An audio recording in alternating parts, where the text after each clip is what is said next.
Hey, what it do?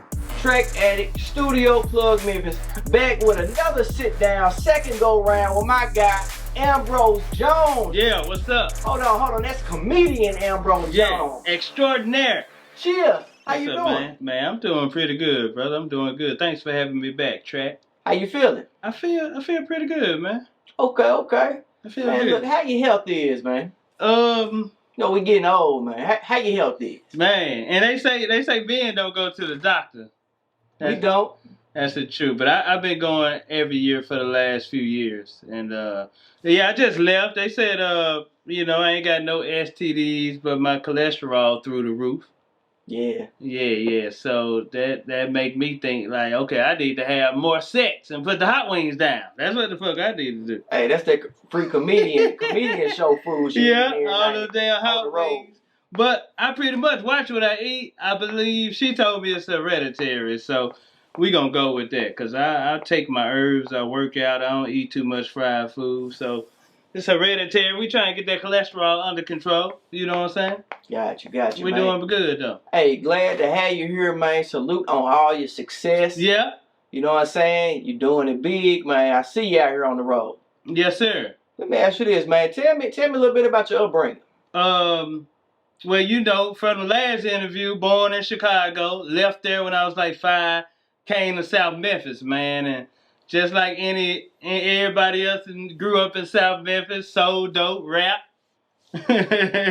You sold dope? Yes, Ambrose sold dope in the Willett Apartments, man. I sold weed, man. Me and my boy Pac-Man, we sold weed. Used to get some ounces from my brother-in-law and, chop it up and break it up to bags. And we used to sell them in the Willett Apartments, man.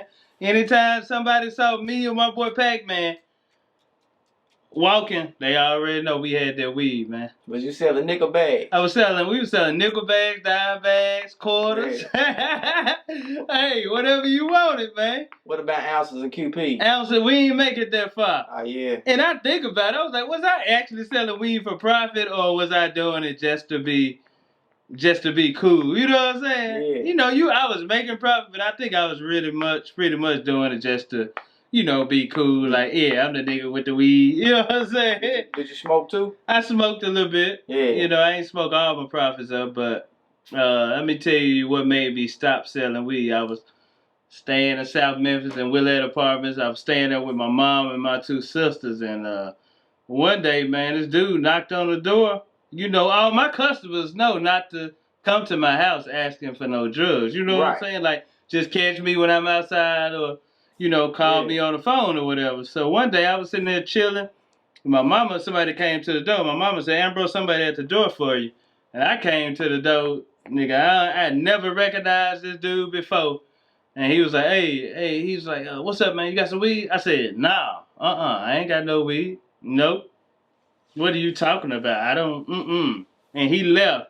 And that was the end of me selling weed, man, because I ain't want to bring that type of drama to my mom and my 2 sisters there. You know what I'm saying? Right. And somebody coming there trying to rob me for a half an ounce thinking they was going to get a big lick. Look, just get this little 3.5. Yeah, so that was it, man. I stopped selling weed after that, bro. I was like, no, this is too dangerous. That could have been the feds. Yeah. Well, I ain't had that much weed for the feds, but it could have been undercover police or somebody like that. So that was the end of my weed selling days. And then we started rapping later on in high school, bro. Me, Lonnie, and Terrell, we had our own studio, man. We had our own record business called Edge of the Seat Entertainment, man. Yeah, ESC, Edge of the Seat Entertainment, yeah. Man, that's funny, because I only know you as a comedian, man. What was Ambrose the rapper rapping about? Man, believe it or not, I got this song. I had a Cutlass back in the day, a two-door Cutlass, great junk. Flowmaster pipes on it, 305 motor, 350 short tail transmission. I was a young nigga in South Memphis. I had braids, I had a grill. I remember I had made a song about the two-door Cutlass I had. I was just talking about shit. I talked about being on child support before I was on child support. So a lot of shit you can bring into fruition when you're talking about it. Spoken into existence. Yeah, spoke that shit into existence. But I was just rapping. I was just getting the hang of it, and my boy Lonnie had all the studio equipment at his house. He got behind on his rent one month and pawned all the studio equipment. So that was the end of our rap career. We had CDs pressed up. We did a show at Mud Island before. Like, we was just getting in the groove. He sold all the studio equipment. And that was the end. End your career. So that's why when I said, if I ever start something else, I'm going to start it by myself. That way, ain't nobody else in control of, you know what I mean? Yeah. Did you know you was funny then? Back then, I just knew I used to love to laugh and have a good time. You know, I was the one that I was that piece of the puzzle that had to be there, you know what I'm saying, for everybody just to laugh, have a good time, you know what I'm saying? Yeah.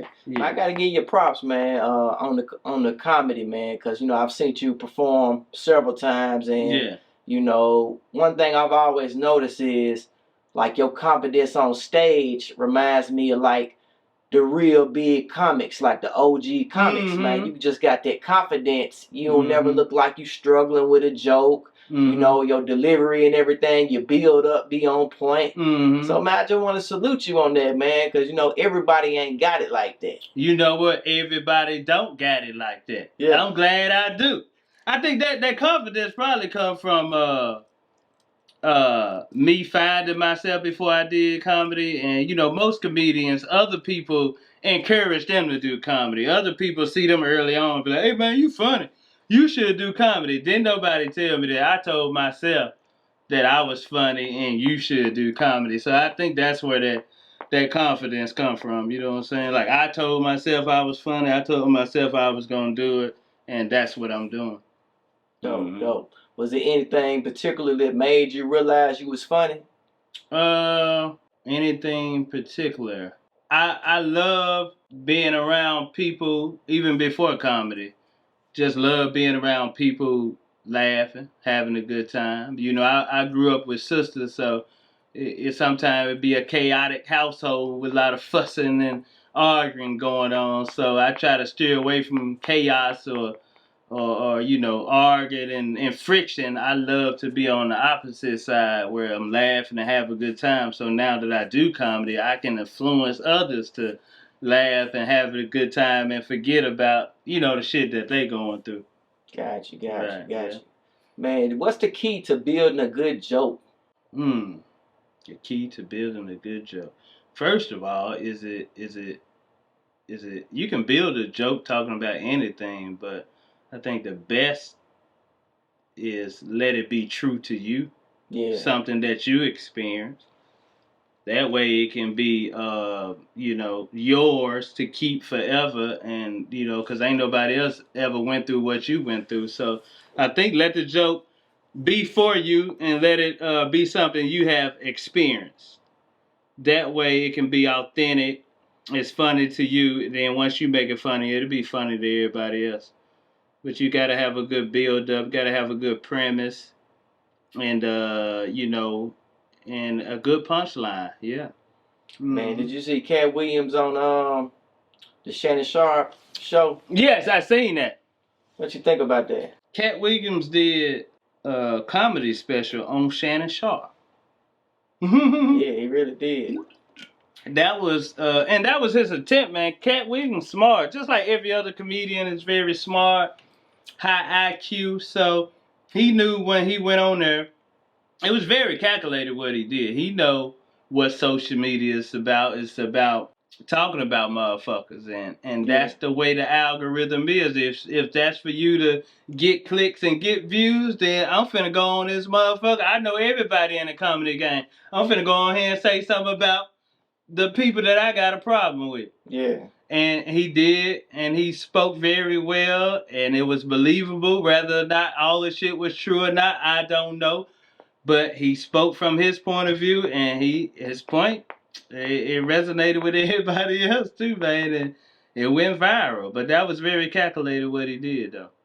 For sure. You got anybody you want to talk about for some views? I normally don't do that. You know what I'm saying? Even though I know that's gonna get clicks, and I could talk about some. You got some shit though. I just don't. I choose not to do that because you know when we grew up, you know, back in the day, you know, motherfuckers will come see you for talking about them. Right. So I still try to carry that on now. You know what I'm saying? I don't want to be out in somewhere in public with my son or a girl or my mom and motherfucker come on, man, what's that shit you said about me on the interview? So I gotta be able to bag up what the fuck and I said. So I just try to keep it positive, man, and I don't think you gotta do that to go viral, but it helps. Motherfucker, if I got on here, no, you know what? Hold on.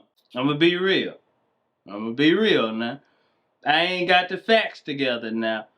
But I was watching Gary Owen's comedy special on YouTube. Just Double wide? No, this is the new one. Oh. It's called Broken Family. So I'm on there looking. I ain't did the research yet. I ain't hit him up about it yet. But I'm watching a couple of minutes. I ain't want to watch the whole thing, but a couple of minutes. I see this joke about one of my jokes that I have that I've been doing for years. Like I document all my shows because once I record my shows and then I transfer them to a USB drive or I transfer them to a bigger drive, what it do is it'll store the date and it'll store the time that I did this clip. So I have all my stuff documented so I can show where I started doing this joke, and I can show you later on clips where I still do this joke. So I was at a Wild Bill spot Friday and ripped the show. On my way out, a younger comedian said, "Hey man, Gary Owens did your joke on his special, word verbatim." So that's me. I don't never try to shout no comedian out and be like, "Hey, that nigga stole my joke," because other people will know. But I think I'm gonna make a clip side by side on YouTube and put on there when I first did it, probably 2000 and probably 20. I started this joke until he did it on his comedy special. But it's a joke about Facebook. You probably seen me post the clips about. I hate when people post a picture on Facebook talking about pray for my, cousin. They never put on there how they died. Yeah. Now I got to go through the comments in church. Now I got to search through 800 some comment. Right. Word verbatim. But he did, keep going with the joke. I stopped it at a certain point, but the first beginning of it is word verbatim. But that could be something he thought about too. I ain't just want to go on social media and call that out. Well, it's out there now. Not knowing that. Gary Owens. But and I have performed with Gary Owens a lot, and I know I probably did that joke. I don't know. I'm gonna have to call Nate, and Nate is a manager. He works at Gossett. I know him. Man. I'm like, man, put me on the phone with Gary, man. I think Gary done hit me for one of my jokes, but I don't know, because a lot of us comedians, we do think alike, you know what I'm saying, have some of the same premises, but a different punchline to a joke. But I don't know. It sounds very close, though. Sound like he owe you a little something, man. He need to pull you in a movie or something. Yeah. Gary Owens. I'm gonna go do my research on my end and see when I started doing this joke. I'm gonna have to shoot it to you, like, man, come on now, this is me. This is Ambrose. But shout out to Gary Owens, though. Yeah, for sure. Shout out to Gary, man. Hey, so if you could pick different parents growing up, would you? That's a good question. Shit, probably not, man. I probably could say yeah, but then me thinking about what I am and who I am and what I become and how many people I have touched, I think that I get that from them. Confidence from daddy, hustler from my mama. No, I don't think I think I would keep the same parents, man. Fuck how it turned out. No. I think I'd keep the same parents, man. Everything worked out the way it's supposed to. They raised 3 good kids, 3 hustling ass kids like they supposed to. So, nah, I wouldn't. You're here for a reason. Here for a reason, goddamn. I see the sweater, man. Tell me about that. Shout out to Ambrose Senior and Miss Jewel Jones. You know what I'm saying? This is my I'm here for a reason sweatshirt. You know what I'm saying? I got these gents in stock at comedianambrose.com. I got them in blue and black, you know what I'm saying, navy blue and black. So that's my saying, man. I've been, having this for years, man. I have t-shirts in the summertime. I have sweatshirts and hoodies in the wintertime. Man, just a positive, inspirational message to remind yourself that you are here for a reason if you ain't found out what it was yet. And then when you wear it, out in public, other people read it too. So it reminds them that they here for a reason also. Yeah. I was in Clarksville, and I always pull a shirt out the plastic, and I ask somebody up front, like, could you read this? Man, a lady read it backwards. She was like, reason A for here on. I was like, are you autistic? For real. She was like, nah, but I guess that's the way she's seeing it. Well, no, she's sitting down. I held it like this. She read it from backwards up. And I was like, your husband will hit you that damn hard where you can't read from up to down. You got to read down to up. But, yeah. You can't see it like that. That must be them comedy club drinks. Probably was, man. But, yeah, I got them at comedianambrose.com on my website. Okay. Yeah. Yeah, for sure. No. Yeah, I'm gonna have to get one of them things from you, man. Yeah, for sure. I already brought you one. Man, so let me ask you this: what you think about Trump getting in office, man? We got a new president, or should we say a second term, or what you call it? Like I tell everybody else, my son asked me the other day, "What you think Trump gonna do?" I said the same thing white men have done in office since I was born. Gonna do what the hell they gonna do. Right. When I was born, Reagan was in office, and every year after that, white man has been president. I don't see what the shock. What we so shocked about? Right. You know, decades later, it was a black man in there, but you know he did his turn. But it always been a white man running the country. Right. And he always picked other white people to run with him, work with him. So I don't see what the outrage is about. And I don't never see them doing nothing. What did they do besides go play golf? Look, man, when I was born in the early 80s, Reagan was the president. Crack had just hit the scene. So it was a very chaotic time when I was born, man, in Chicago. Very chaotic time. So anything after that happens now, I'm pretty much used to it because I was born in this shit. You know what I'm saying? So. Right. All this shit going on now, it's like, man, all the changes in my life that ever happened, it didn't come from no president. It came from me doing something, changing something. You know what I'm saying? Mm-hmm. And, yeah, that's what Michael Jackson said. If you want to change the world, goddamn, look at the man in the mirror. Shit. What you think would have happened if Biden would have kept running and Harris wouldn't have took over the campaign for him? Same thing, probably. It's getting too old. If he would have won, it would have been another white man. Right. But he barely can remember his script when he go out there and talk. Trump, I did vote for Trump. I wanted Kamala to win, but I knew she wasn't going to win because Trump had a lot of billionaire support. And I know politics is about money and about lobbyists. And so they raised a lot of money for Trump, gave him a lot of money, put a lot of money in. Tesla, Elon Musk, once I seen him supporting Trump, and then Trump on Joe Rogan podcast, he just had a lot of white power on his side. Right. And I knew he was going to win, though. Even if Kamala had all the votes, they probably still would have cheated like they did last time and won. Because I know that's what it's all about, power and money. And so, what we going to do, yeah?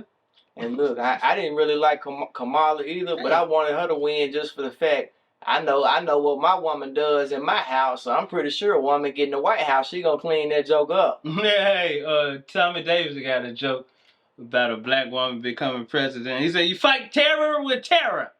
Good. That's good, man. But, hey, I don't know what we're going to do, man. We're going to do what we've been doing. Shit, keep living, surviving, and trying to create new ways to make some revenue. That's it. And put our families in a better position than they already are. That's all we can do, bro. Speaking of families, man, shout out to your son. How old your son is now? Son is 19 now, man. Yeah, just got him a whip and no more child support. I ain't gave it to him yet, but nope. He's working, doing his thing. He doing good, man. Here in Memphis, there's a lot of young guys doing a lot of terrorizing the city, robbing and taking folks' cars. I'm just glad him and his mother and I did a great job where he ain't out here in that. You know what I'm saying? He do his thing, work. He got a girl and finna go to trade school and do his thing. I mean, I'm proud of him. He doing his thing. I ain't had no more though. Keep it up, youngin. Keep it up. Shout out to Ashad. Yeah. Keep doing your thing. I'm proud of it. Daddy proud of it. So, man, you been hearing about what been going on with Diddy? Yeah. What you think? Is he gonna get bail? I think he might be home for Thanksgiving. I think Diddy might actually get bail. I seen on the news he got folks and he running to prison. I heard that. Diddy is a billionaire. He can commissary for everybody. He can pay the COs more than what they make. Hey man, give me a phone in here. I'll give you $5,000 next week. Give me your Cash App info.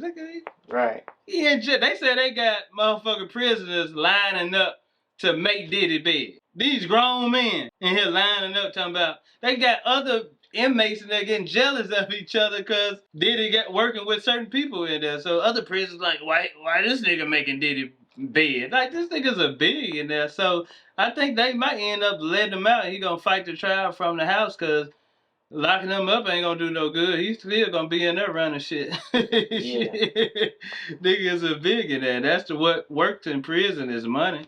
I heard they don't want to let him out because they worried about him getting at the people. He already doing that. He using other people's phone credits and getting on three-way calling motherfuckers, so he still gonna do it anyway. Man, what you think about, man, over 100, 200 people coming forward? Those not the main cases. The real cases he got to worry about is the sex trafficking and the Cassie thing. Them civil cases, he gonna handle that.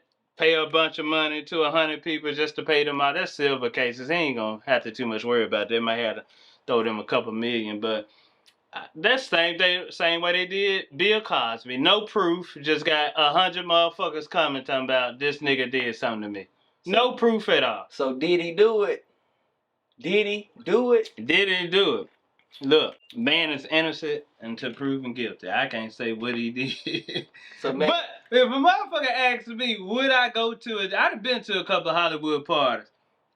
And I have went. I knew that it was something in there probably going on that, shouldn't have been going on. But it's their house.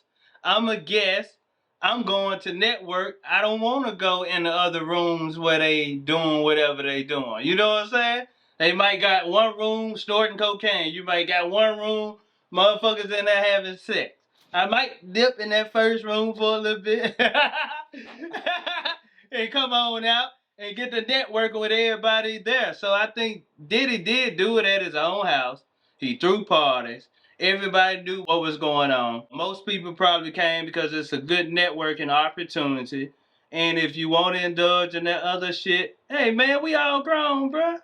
He ain't put no gun in nobody's head and said, hey, drink this champagne over here with the pink shit floating in it. Right. But you probably had motherfuckers coming to this party ask, hey, what a champagne with the shit in it? I want to get live. So, I mean, man, he ain't doing nothing other than what them other Hollywood executives. I've been seeing you working real hard with some big comedians like Adele Givens, man. How's it feel to be on the road with Adele Givens? That's like family, man. I don't even look at her like I'm on the road with a big comedian. That's like family, man. She met moms and her husband Tony. They just good people, man. They from Chicago, and she took me under her wing years ago. And man, I go to Chicago performing at a club on my own. If she in town, she'll come through the club, and her husband Tony come through and check on me. I mean, that's family, though. It's love, though, just to see people before you started doing comedy, see them on BET, Comedy View, and Def Comedy Jam, and, just to see them people doing comedy, and then you start doing comedy, and now you cool with these people. You know what I mean? So that's love, man. She good. She good people. We got dates coming up, too. She hit me up. Me and her will be in Cleveland at the Cleveland Improv December 6th through the 8th at the Cleveland Improv. And then December 13th and the 14th we'll be in Bloomington, Minnesota. First time there. I got family there.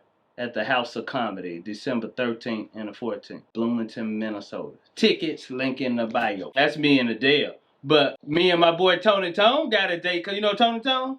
Comedian Tony Tone? Mm. Yeah, he's a comedian from here, from Memphis. I started under him.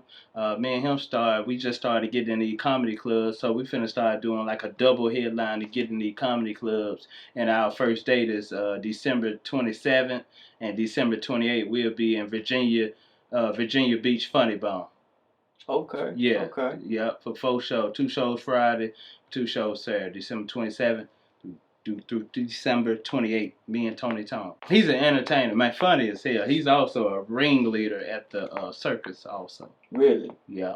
Man, so let me ask you this, since we're talking about comedy clubs, man. What happened to Chuckles Comedy Club here in Memphis? Man, shout out to Chuckles Comedy House, man.